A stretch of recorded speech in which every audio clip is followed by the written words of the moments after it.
Je voudrais commencer par vous poser une question simple, presque intime. Avez-vous déjà eu cette sensation étrange de faire attention, de manger correctement, de bouger un peu, et pourtant de voir ce ventre rester là, comme s'il refusait de partir? Un ventre qui s'installe doucement avec les années, sans bruit, sans excès apparent, mais qui finit par peser, physiquement et parfois émotionnellement. Si c'est votre cas, je veux vous rassurer immédiatement. Vous n'êtes ni paresseux, ni en train de mal faire, ni condamné à vivre avec. Ce phénomène concerne une immense majorité de personnes après 50 ans, hommes et femmes confondus. Et surtout, il n'est pas le signe d'un échec, mais d'un corps qui s'adapte, comme il peut, à des changements profonds. Aujourd'hui, j'aimerais vous parler de cela avec douceur, pas pour pointer du doigt, pas pour promettre des miracles, mais pour éclairer, rassurer et redonner du pouvoir, tranquillement. Parce que derrière ce ventre qui résiste, se cache quelque chose de très précis, la graisse viscérale. Et comprendre comment elle fonctionne change complètement la façon dont on prend soin de soi. Avec l'âge, beaucoup de personnes nous confient la même chose en consultation. Docteur, je mange moins qu'avant, je ne fais plus d'excès, et pourtant mon ventre grossit. Ce que je leur dis toujours, c'est ceci. Le corps n'est pas contre vous. Il essaie simplement de vous protéger dans un environnement qui a changé, alors que lui aussi change. Après 50 ans, le métabolisme ralentit légèrement, c'est vrai. Les hormones évoluent, aussi bien chez les femmes que chez les hommes. La masse musculaire diminue doucement si on n'y prête pas attention. Et surtout, le corps devient plus sensible au stress, à l'inflammation, au manque de récupération. La graisse viscérale, celle qui se loge autour des organes, n'est pas une graisse esthétique. C'est une graisse de protection. Elle apparaît quand le corps perçoit qu'il doit se mettre en réserve, qu'il doit amortir, stabiliser, compenser. Et c'est là que la culpabilité n'a absolument aucune place. Ce n'est pas une question de volonté, c'est une question de terrain. Ma vision de la santé, et vous le savez si vous me suivez depuis quelque temps, n'est jamais une vision de combat. Je ne crois pas à la guerre contre le corps. Je crois à l'écoute, à l'ajustement, à la régularité bienveillante. La médecine moderne nous apporte des connaissances précieuses. Elle nous permet de comprendre les mécanismes, les risques, les liens invisibles. Et les approches naturelles, quand elles sont sérieuses et respectueuses, nous rappellent que le corps aime la simplicité, la cohérence et le rythme. Ce que je vais vous partager aujourd'hui s'inscrit exactement dans cette complémentarité. Un aliment simple, accessible, souvent sous-estimé, et pourtant profondément utile pour apaiser le terrain qui favorise la graisse viscérale. Avant de vous le nommer, j'aimerais que vous compreniez une chose essentielle. La graisse viscérale ne fond pas parce qu'on mange moins. Elle diminue quand le corps se sent en sécurité. Sécurité métabolique, sécurité hormonale, sécurité inflammatoire. Quand l'organisme est constamment agressé par des pics de sucre, des aliments ultra-transformés, un stress chronique ou un manque de fibres, il garde ses réserves. Quand au contraire il reçoit des signaux de stabilité, de lenteur et de nutrition profonde, il peut relâcher. C'est exactement là que cet aliment intervient. Cet aliment, c'est l'aliment numéro 1 que je recommande très souvent après 50 ans pour agir en douceur sur la graisse viscérale.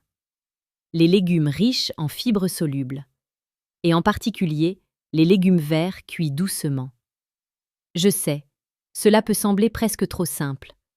Et pourtant, derrière cette simplicité se cache un mécanisme extraordinairement puissant. Les fibres solubles, contrairement à ce que l'on imagine parfois, ne servent pas seulement au transit. Elles nourrissent le microbiote intestinal. Elles ralentissent l'absorption des sucres. Elles stabilisent l'insuline. Et elles envoient au cerveau un message de satiété calme, sans tension. Après 50 ans, l'intestin devient plus sensible. Il tolère moins bien les excès, les agressions répétées, les repas trop rapides.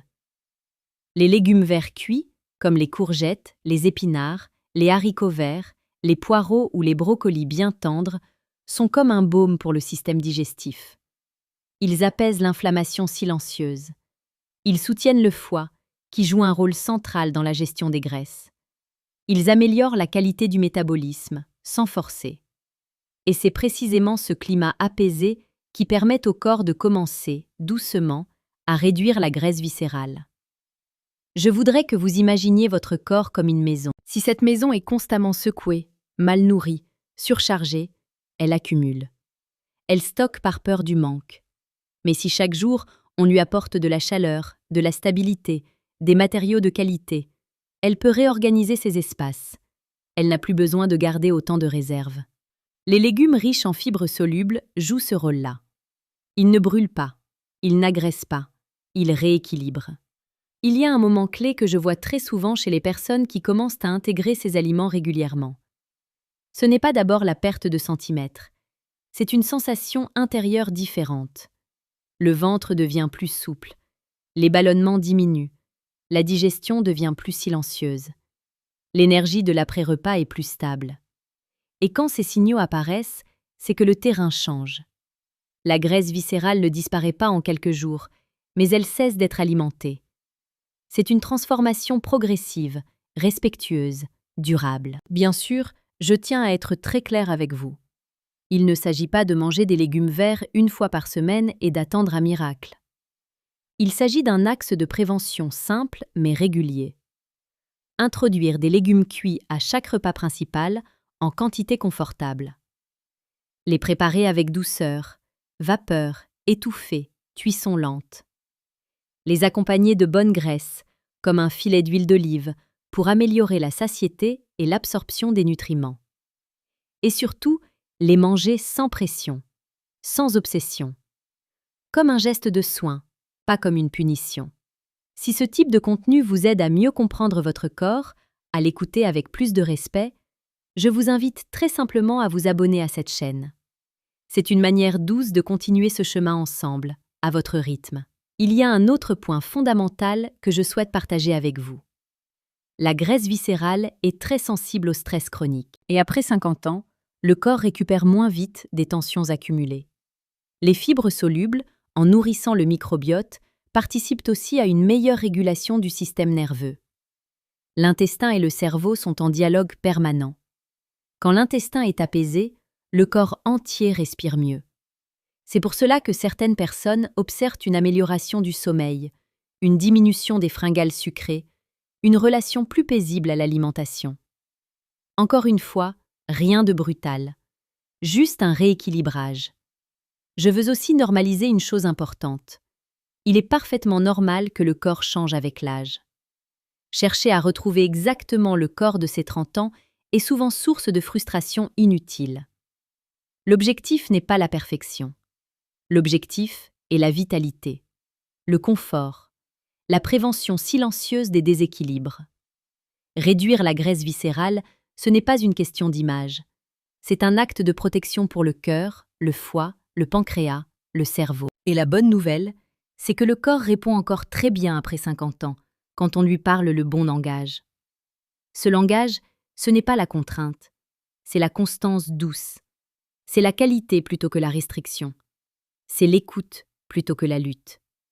Si vous retenez une seule chose de cette vidéo, j'aimerais que ce soit celle-ci. Votre corps n'a pas besoin d'être forcé pour aller mieux. Il a besoin d'être compris. Si vous souhaitez continuer à explorer ces approches de santé préventive, simples et respectueuses, vous pouvez vous abonner ou simplement revenir ici quand vous en ressentez le besoin. Il n'y a aucune urgence, juste un chemin. Je vais conclure avec un message que je répète souvent en consultation. Votre corps vous parle en permanence. Même à travers la graisse viscérale, il exprime une tentative d'adaptation. En lui offrant des aliments qui nourrissent, apaisent et stabilisent, vous lui montrez que vous êtes de son côté. Et quand le corps se sent soutenu, il sait très bien retrouver son équilibre. Prenez soin de vous avec douceur. Votre santé mérite la patience, pas la violence.